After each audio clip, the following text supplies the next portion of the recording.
தலைநகர் டெல்லியில் 11,000 கோடி ரூபாய் மதிப்பீட்டில் அமைக்கப்பட்டுள்ள 2 நெடுஞ்சாலைகளை திறந்து வைத்தார் பிரதமர் மோடி.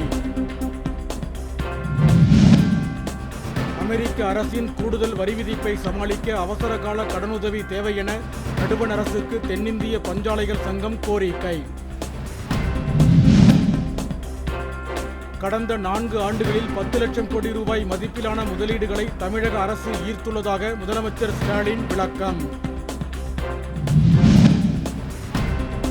மகிழுந்துகள், இருசக்கர ஊர்திகள் மீதான சரக்கு மற்றும் சேவை வரியை 18 விழுக்காடாக குறைக்க நடுவண் அரசு திட்டமிட்டுள்ளதாக தகவல்.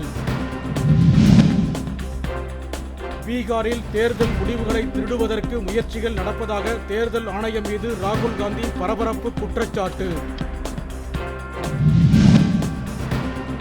நீர்பிடிப்பு பகுதிகளில் பெய்யும் கனமழை காரணமாக கபினி மற்றும் கிருஷ்ணராஜசாகர் அணைகளிலிருந்து காவிரியில் கூடுதல் நீர் திறப்பு.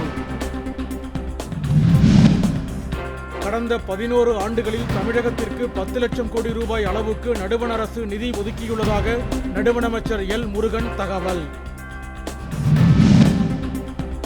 காற்றாலை மற்றும் நீர்மின் நிலையங்களில் மின் உற்பத்தி அதிகரித்ததால் மேட்டூர் அனல் மின் நிலையத்தின் 2 அலகுகளில் மின் உற்பத்தி நிறுத்தம். கிருஷ்ணகிரி மாவட்டம் மத்தூர் 4 வழிச்சாலையில் ஊர்திகள் நிறுத்தப்பட்டதால் போக்குவரத்து பாதிப்பு, பொதுமக்கள் அவதி. காஞ்சிபுரத்தில் நடைபெற்ற தடகள போட்டியில் ஆர்வமுடன் பங்கேற்ற வீரர் வீராங்கனைகள். வெற்றி பெற்றவர்கள் மாநில அளவிலான போட்டிக்கு தேர்வு.